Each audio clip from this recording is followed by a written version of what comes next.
ನಮಸ್ಕಾರ ವೀಕ್ಷಕರೇ, ನಾನು ಲತಾ. ಈ ದಿನದ ವಿಶೇಷಗಳನ್ನ ತಿಳಿಸ್ಕೊಡೋದಕ್ಕೆ ನಮ್ಮ ಜೊತೆಗಿದ್ದಾರೆ ಗುರುಜಿಯವರು. ಮೊದಲಿಗೆ ಅವರನ್ನ ಕಾರ್ಯಕ್ರಮಕ್ಕೆ ಸ್ವಾಗತವನ್ನು ಕೋರೋಣ. ನಮಸ್ಕಾರ ಗುರುಜಿ. ನಮಸ್ಕಾರ ವೀಕ್ಷಕರಿಗೆ ನಮಸ್ಕಾರ. ಇವತ್ತು 27ನೇ ತಾರೀಕು 3ನೇ ತಿಂಗಳು 2019 ಬುಧವಾರ. ಈ ದಿನದ ಭವಿಷ್ಯದ ಬಗ್ಗೆ ಹೇಳೋಕೆ ಮುಂಚೆ ಕೆಲವರಿಗೆ ನಾವು ಲಿಂಕ್ ಕಳಿಸಿರ್ತೀವಿ, ಅದರಲ್ಲೇ ನೋಡುತ್ತಿದ್ದಾರೆ. ಆದರೆ ಯೂಟ್ಯೂಬ್ಗೆ ಹೋಗಿ ವೀರಬ್ರಹ್ಮ ಆಸ್ಟ್ರೋ ಸೆಂಟರ್ ಅಂತ ಹೋಗಿ ಓಪನ್ ಮಾಡಿದರೆ ಡೈಲಿ ನಮ್ಮ ಏನು ಪ್ರೋಗ್ರಾಮ್ ಬರುತ್ತೋ ಅದೆಲ್ಲ ನಿಮ್ಗೆ ಬರುತ್ತೆ. ಸಬ್ಸ್ಕ್ರೈಬ್ ಮಾಡಿ. ಈ ದಿನದ ವಿಶೇಷ ಏನು ಅಂತಂದರೆ ವಿಳಂಬಿನಾಮ ಸಂವತ್ಸರ, ಪಾಲ್ಗುಣ ಮಾಸ, ಶಿಶಿರ ಋತು, ಶಾಲಿವಾಹನ ಸಹಾಪ್ತ 1940, ಸೌರಮಾನ ಪ್ರಕಾರ ಪಂಗುಣಿ ಮಾಸ ಅಂತ. ಈ ದಿನ ಸೂರ್ಯೋದಯ 6:20 ಆಗುತ್ತೆ. ರಾಹುಕಾಲ 12:25 1:57. ಗುಳಿಕೆ ಕಾಲ 10:54 12:25. ಯಮಕಂಡ ಕಾಲ 7:51 9:22. ಸಪ್ತಮಿ ಅಂದರೆ 7ನೇ ತಿಥಿ. 1ನೇ ತಿಥಿ ಅಂದರೆ ಪಾಡ್ಯಮೆ, 2ನೇ ತಿಥಿ ಅಂದರೆ ದ್ವಿತೀಯ, 3ನೇ ತಿಥಿ ಅಂದರೆ ತೃತೀಯ, 4 ಅಂತಂದರೆ ಚತುರ್ಥಿ. ಈ ರೀತಿಯಾಗಿ ಒಂದೊಂದು ದಿನವನ್ನು 1ನೇ ದಿನ 2ನೇ ದಿನ ಅಂತ ಅಂತೀವಲ್ಲ, ಅದನ್ನು ಸಂಸ್ಕೃತ ಭಾಷೆಗಳಲ್ಲಿ ತಿಥಿ ಅಂತ ಕರೀತಾರೆ. ತಿಥಿ ಅಂತಂದರೆ ಬೇರೆ ಏನೂ ಅಲ್ಲ, ಚಂದ್ರನಕ್ಕೂ ಸೂರ್ಯನಕ್ಕಿರುವ ದೂರ. ಈ ರೀತಿಯಾಗಿ ಈ ದಿನದಲ್ಲಿ 7ನೇ ತಿಥಿ ಕರಗುವ ಚಂದ್ರದಲ್ಲಿ. ಬೆಳೆಯುವ ಚಂದ್ರ, ಕರಗುವ ಚಂದ್ರ ಅಂತ ಎರಡು ರೀತಿಯಲ್ಲಿ ಸೌಮ್ಯನಾದ ಚಂದ್ರನು 15 ದಿನ ಕರಗೋದನು, 15 ದಿನ ಬೆಳೆಯೋದಾಗಿರುತ್ತದೆ. ಇವತ್ತು ಸಪ್ತಮಿ 8:56 ಅಂದರೆ ರಾತ್ರಿವರೆಗಿದೆ. ಅದಾದ ಮೇಲೆ ಅಷ್ಟಮಿ ಬರೋದು, ಕೃಷ್ಣ ಪಕ್ಷ ಅಷ್ಟಮಿ. ಇವತ್ತು ಜ್ಯೇಷ್ಠ ನಕ್ಷತ್ರ, ವೃಶ್ಚಿಕ ರಾಶಿ, ಸಿದ್ಧಿ ಮತ್ತು ಧನವ್ಯಯ 2 ಕೂಡಿದೆ. ಅಂದರೆ ಬೆಳಗ್ಗೆ 8:20ವರೆಗೂ. ಅದಾದ ನಂತರ ಮೂಲ ನಕ್ಷತ್ರ ಬರುತ್ತದೆ, ಧನುಸು ರಾಶಿ. ಒಂದು ಕಡೆ ಮರಣ ಯೋಗವು, ಇನ್ನೊಂದು ಕಡೆ ಶುಭವು 2 ಕೂಡಿದೆ. ಬೆಳಗ್ಗೆ 8:20 ದಿನ ಪೂರ್ತಿ ತಾನಾಗಿ ಬರುವಂಥದ್ದನ್ನು ಅನುಭವಿಸಿ. ಅಷ್ಟಮಿ ಬೇರೆ ಬರೋದರಿಂದ ಇವತ್ತು ಅಷ್ಟಮಿ ತಿಥಿ ಸ್ಟಾರ್ಟ್ ಆಗೋದೇ ರಾತ್ರಿ 8:56 ನಂತರ, ಹೆಚ್ಚು ಕಮ್ಮಿ 9 ಗಂಟೆ ಅಂತ ಇಟ್ಕೊಳ್ಳಿ.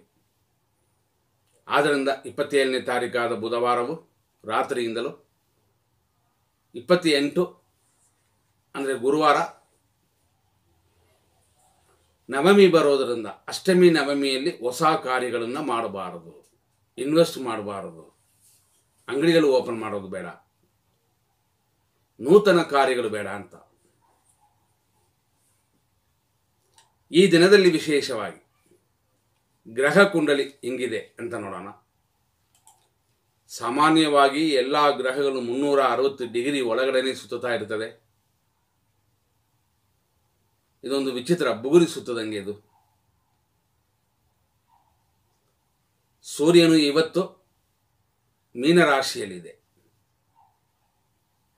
ಮೇಷರಾಶಿಯವರಿಗೆ 12ರಲ್ಲಿ ಅಂದರೆ ವ್ಯಯದಲ್ಲಿ ಸೂರ್ಯನಿರೋದು. ಸರ್ಕಾರಿ ಉದ್ಯೋಗದಲ್ಲಿರುವವರು, ತಂದೆಯ ಆರೋಗ್ಯದಲ್ಲಿ ಕ್ಷೀಣತೆ ಇರುವವರು ಖಂಡಿತವಾಗಿ ಗಮನ ಕೊಡಿ. ತಂದೆ ಮಾತ್ರ ಅಲ್ಲ, ತಾಯಿ, ತಂದೆ ತಾಯಿ ಯಾರೇ ಆದರೂ ಸೂರ್ಯನು ತಂದೆ, ಪಿತೃಕಾರಕ ಅಂತಂತೀವಿ. 8ರಲ್ಲಿ ಕೂತಿರುವ ಗುರು 2 ದಿನದಲ್ಲಿ ಅಂದರೆ 29ನೇ ತಾರೀಕಿಗೆ ರಾಶಿ ಬಿಟ್ಟು ರಾಶಿ ಧನುಸು ರಾಶಿಗೆ ಹೋಗುತ್ತದೆ. ಇದರಲ್ಲಿ ಒಂದು ವಿಷಯ ಹೇಳಬೇಕು ಅಂತಂದರೆ ಅತಿಚಾರ ಅಂತ. ಕೆಲವರನ್ನ ಅತಿಚಾರ ಅಂತಂತಾರೆ, ಅತಿಚಾರ ಅಂತ. ಚಾರ ಅಂದರೆ ವೈಬ್ರೇಷನ್, ಒಂದು ಕಡೆಯಿಂದ ಇನ್ನೊಂದು ಕಡೆ ಹಂಗೆ ಮುಂದೆ ಹೋಗ್ತಾ ಇರೋದು ಅಂತ. ಅತಿ ಅಂದರೆ ವೇಗವಾಗಿ, ಅಂದರೆ ಬೇಗನೆ ಹೋಗುವಂಥದ್ದು ಅಂತ. ಅತಿಚಾರ ಅನ್ನುವ ಒಂದು ಗ್ರಹಗತಿ ಗುರುವಿಗಿದೆ. ಅಂದರೆ ಬೇಗನೆ ಈ ಸಮಯ ರಾಶಿ ಬಿಟ್ಟು ರಾಶಿ ಬದಲಾಗುತ್ತದೆ. ಆದರೆ ಆಮೇಲೆ ವಕ್ರಗತಿ ಎಲ್ಲ ಇದೆ. ನಾವು ಮುಂದೆ ಅದನ್ನು ನೋಡೋಣ. ಈ ದಿನ ಮೇಷರಾಶಿಯವರಿಗೆ ನಾವು ಹೇಳಿದಂತೆ ಗುರು ಶುಭ ಸ್ಥಾನಕ್ಕೆ ಬರುತ್ತದೆ 29ನೇ ತಾರೀಕು. ಬೆಳಗ್ಗೆ 29ನೇ ತಾರೀಕು ಗುರು ಗ್ರಹ ಪೂಜೆಯನ್ನು ಮಾಡ್ಕೊಳ್ಳಿ. ಸೇಮ್ ಟೈಮಲ್ಲಿ ಶನಿಗೂ ಪೂಜೆ ಮಾಡ್ಕೊಳ್ಳಿ. ಯಾಕಂದರೆ ಗುರು ಶನಿ ಹತ್ತಿರದಲ್ಲಿ ಇರುತ್ತದೆ. ಹತ್ರ ಅಂದರೆ ಏಕರಾಶಿ ಅಂತ. ಆದರೆ ಗುರುವಾರ ದಿನ ಗುರು ರಾಶಿ ಪ್ರವೇಶವಾಗಿ ದಿನವಾಗಿರೋದರಿಂದ ಹೊಸದಾಗಿ ಮಾಡೋದು ಏನೂ ಬೇಡ. ಗುರು ಶಾಂತಿ, ದಕ್ಷಿಣಾಮೂರ್ತಿ ಶಾಂತಿ ಎಲ್ಲ ಮಾಡ್ಬೋದು. ಗುರು ದೇವಸ್ಥಾನಕ್ಕೆ ಹೋಗಿ, ಅಥವಾ ನವಗ್ರಹದಲ್ಲಿ ಗುರು ಅನ್ನುವ ಗ್ರಹವಿದೆ, ಆ ಸ್ವಾಮಿಗೆ ಪೂಜೆ ಪರಿಹಾರಗಳನ್ನ ಮಾಡಿಕೊಳ್ಳಿ. ವಿಶೇಷ ಅಲಂಕಾರಗಳನ್ನ ಮಾಡ್ಬೋದು. ಅದರಲ್ಲಿ ವಿಶೇಷವಾಗಿ ಪುನರ್ವಸು ನಕ್ಷತ್ರ, ವಿಶಾಖ ನಕ್ಷತ್ರ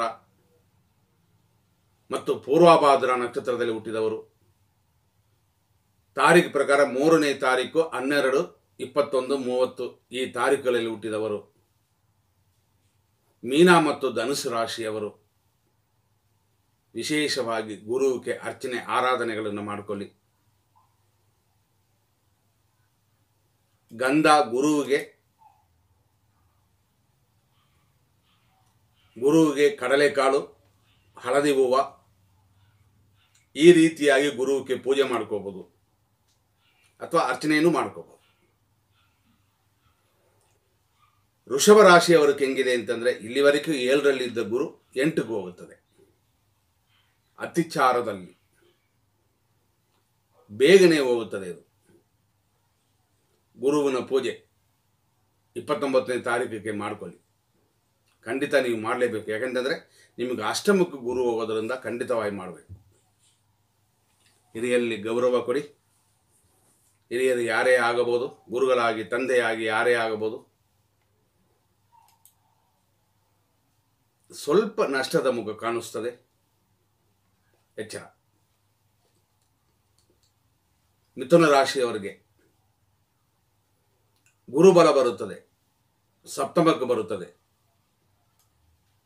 ಈ ವರ್ಷ ಅಷ್ಟೊಂದು ಒಳ್ಳೆ ಟೈಮು ಅಂತ ಹೇಳುವಂತಿಲ್ಲ, ಎಲ್ಲ ಅನುಭವಿಸಿದಾಯಿತು.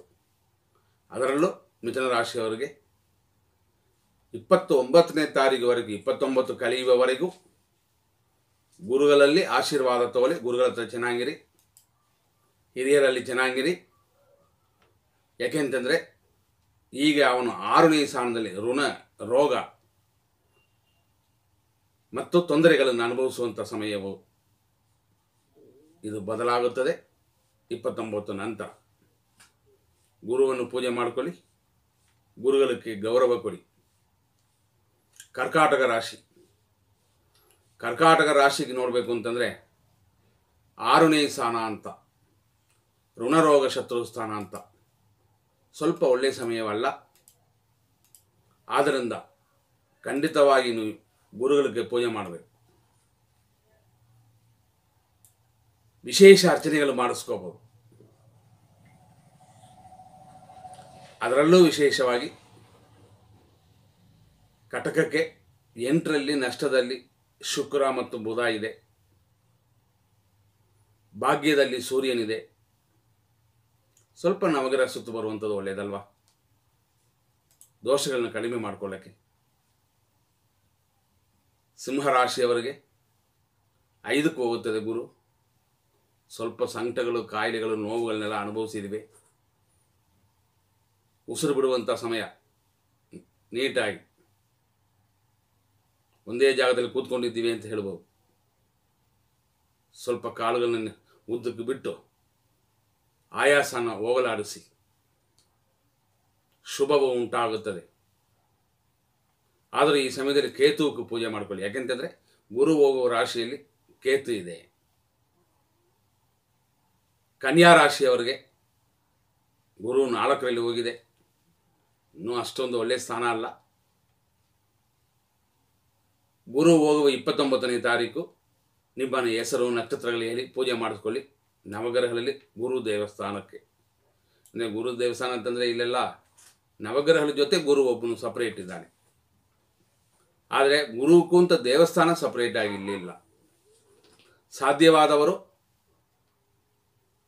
ತಮಿಳುನಾಡು ಕುಂಭಕೋಣಂ ಆಲಂಗುಡಿ ಅನ್ನುವ ಊರಿಗೆ ಹೋದರೆ ಅದು ಗುರು ಟೆಂಪಲ್ ಪೂಜೆ ಮಾಡ್ಕೊಂಬರುವಂಥದ್ದು ಉತ್ತಮ. ಸಾಧ್ಯವಾದವರು ಹೋಗಬಹುದು, ನೆಟ್ಟಲ್ಲಿ ಹುಡುಕಿ ಸಿಗುತ್ತದೆ.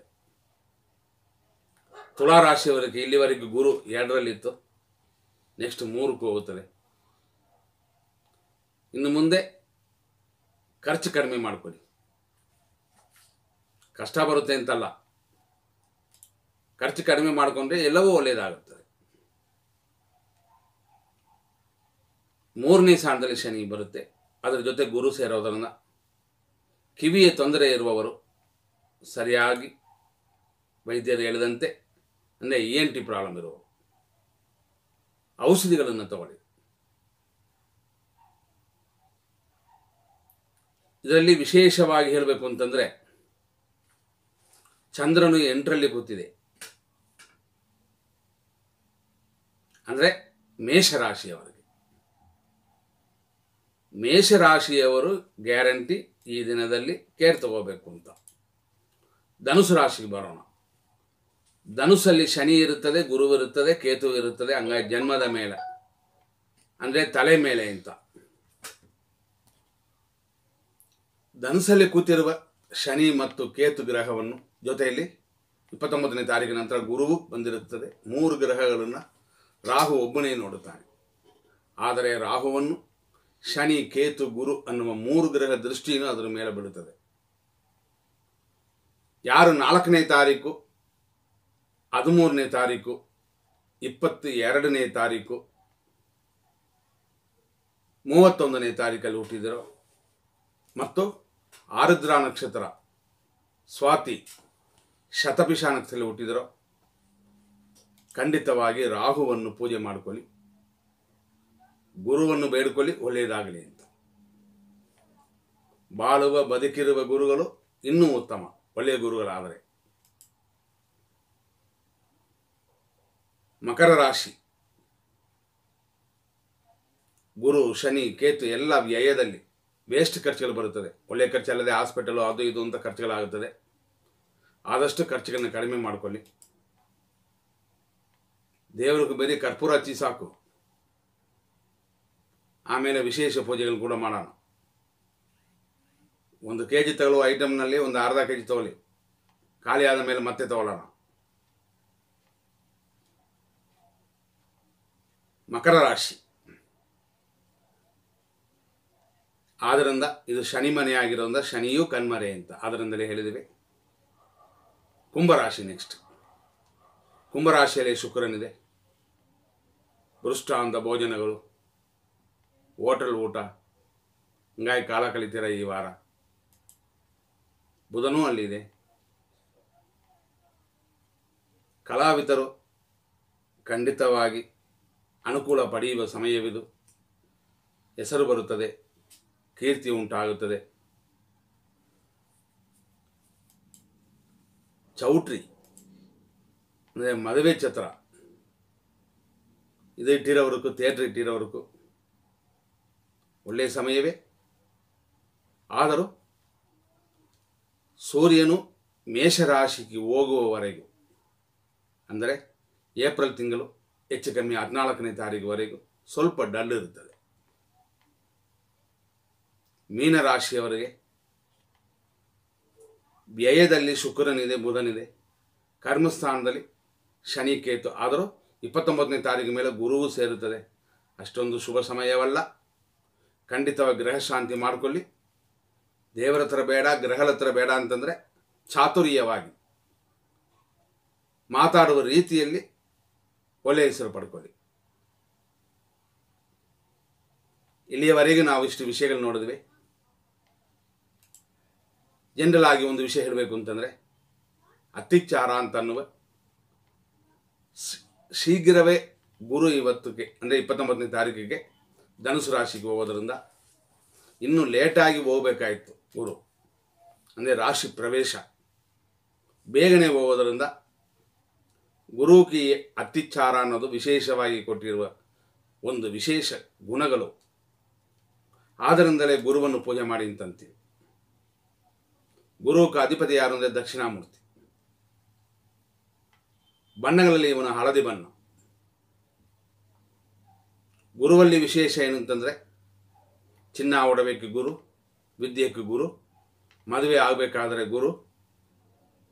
ನಿಮ್ಮ ಜ್ಯೋತಿಷರುಗಳು ಯಾರಾದರೂ ನಿಮ್ಮ ಜಾತಕದಲ್ಲಿ ಗುರು ಶುಭ ಸ್ಥಾನದಲ್ಲಿ ಇಲ್ಲ ಅಂತ ಹೇಳಿದರೆ ಖಂಡಿತವಾಗಿ 29ನೇ ತಾರೀಕು ಪೂಜೆ ಮಾಡಲೇಬೇಕು. ಜನರಲ್ ಆಗಿ ಯಾರೇ ಆದರೂ, ಈ ರಾಶಿ ಆ ರಾಶಿ ಅಂತಲ್ಲ.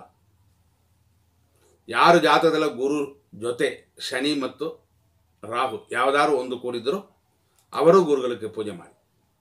ಗುರುಗ್ರಹಕ್ಕೆ ಕಡಲೆಕಾಲ ಹಳದಿ ಹೂವನ್ನಿಟ್ಟು ಪೂಜೆ ಮಾಡ್ಕೊಳ್ಳಿ, ಅಥವಾ ವಿಶೇಷ ಅರ್ಚನೆಗಳು ಮಾಡ್ಕೊಳ್ಳಿ, ಅಥವಾ ಗುರು ಟೆಂಪಲ್ಗೆ ಹೋಗಿ ಬನ್ನಿ. ದಕ್ಷಿಣಾಮೂರ್ತಿಯನ್ನು ಪೂಜೆ ಮಾಡಿ. ಬೇಕಾದಷ್ಟಿದೆ, ಇದನ್ನೆಲ್ಲ ಮಾಡ್ಬೋದು. ಗುರು ಬಗ್ಗೆ ಹೇಳಬೇಕು ಅಂತಂದರೆ ಈತಂ ಪೀತಾಂಬರಧರಂ ಸಿಂಧು ದೇಶೋದ್ಭವಂ ಆಂಗೀರಸ ಗೋತ್ರಂ ಉತ್ತರ ಭಾಗೆ ದೀರ್ಘ ಚತುರಸ್ರ ಬೀಟೆ ಅಂತ ಅತಿದೇವತಾ ಪ್ರತಿಯತಿ ದೇವತಾ ಸಹಿತಂ ಬೃಹಸ್ಪತಿ ಗ್ರಹ ಆವಾಹಯಾಮಿ ಅಂತೇಳಿ ಸ್ವಾಮಿನ ಆವಾಹನೆ ಮಾಡ್ತಾರೆ. ಗುರುವಿನ ಸ್ತೋತ್ರಗಳಿದೆ, ಬೇರೆ ವಿಶೇಷವಾಗಿ ಕೆಲವು ವಿಷಯಗಳಿದೆ. ಏನೆಲ್ಲ ವಿಶೇಷವಾಗಿದೆ ಅಂತಂದರೆ ರೋಗ ಸಮನ ಸ್ತೋತ್ರ ಅಂತ, ಅಂದರೆ ಕಾಯಿಲೆ ಇರುವವರಿಗೆ ರೋಗಗಳು ಹೋಗಲಾಡಿಸೋಕ್ಕೆ ಗುರುವಲ್ಲಿ ಅಂದರೆ ಶ್ಲೋಕಗಳಿರುತ್ತೆ. ದೇವಸ್ಥಾನದಲ್ಲಿ ಹೋಗಿ ಮಾಡಿಸ್ಕೋಬೋದು. ಗುರು ಕವಚವಿದೆ, ಹಂಗಾಗಿ ಗುರು ಕವಚ ಸ್ತೋತ್ರವನ್ನು ಪಠಿಸಬಹುದು ಅಥವಾ ಪಾರಾಯಣ ಮಾಡಿಸಿ. ನವಗ್ರಹ ದೇವಸ್ಥಾನದಲ್ಲಿ ನಿಮ್ಮ ಪೂಜಾರಿಗಳಿಗೆ ಫಸ್ಟೇ ಹೇಳಿರಿ ಗುರು ವಿಶೇಷ ಪೂಜೆ ಮಾಡಿಸಿ ಅಂತ, ಅಥವಾ ಮಾಡಿದಾಗ ನಮಗೆ ಹೇಳಿ ಅಂತ. ಗುರುಗಳಿಗೆ, ಪುರೋಹಿತರಿಗೆ, ಪೂಜಾರಿಗಳಿಗೆ ಒಂದು ವಿನಂತಿ. ಡಿಜಿಟಲ್ ಪ್ರಕಾರ ಅಂದರೆ ಕೆಲವರು ಮೊನ್ನೆ ಆಗಿದೆ ಇವತ್ತಾಗಿದೆ ಹಂಗೆಲ್ಲ ಅಂತಾರೆ. ಅದನ್ನು ಡಿಜಿಟಲ್ ಅಂದರೆ ಡಿಗ್ರಿ ಪ್ರಕಾರ ನೋಡಿದ್ರೆ ಗುರು 29ನೇ ತಾರೀಕಿಗೆ ಧನುಸು ರಾಶಿ ಹೋಗುತ್ತದೆ. ವಿಶೇಷ ಅಲಂಕಾರಗಳನ್ನು ಮಾಡ್ಬೋದು. ಅದೆಲ್ಲ ಏನೇನು ಅಲಂಕಾರ ಮಾಡ್ಬೋದು ಅಂತ ಅದನ್ನು ನಿಮಗೆ ಗೊತ್ತಿರುತ್ತೆ, ಅದನ್ನು ಹೇಳುವಂತಿಲ್ಲ. ಅರೆ ಕರೆಕ್ಟಾಗಿ ಹೋಗೋದು ಅವತ್ತು ಹೋಗೋದ್ರಿಂದ ಜನಕಲ್ಯಾಣ ಅಂದರೆ ಜನಗಳಿಗೆ ಒಳ್ಳೆಯದಾಗೋಕ್ಕೆ ನೀವು ಏನೇನು ಮಾಡುತ್ತೀರೋ ಅದೆಲ್ಲ ಮಾಡಿಕೊಡಿ. ದಯವಿಟ್ಟು ತಪ್ಪು ತಿಳ್ಕೊಬೇಡಿ. ನಾವು ಅಡ್ವೈಸ್ ಮಾಡ್ತೀವಿ ಅಂತಲ್ಲ, ವಿಷಯನ ತಿಳಿಸ್ಕೊಡ್ತೀವಿ ನಿಮಗೆ. ಮುಂದಿನ ಸಂಚಿಕೆಯಲ್ಲಿ ನಾವು ನೋಡೋಣ.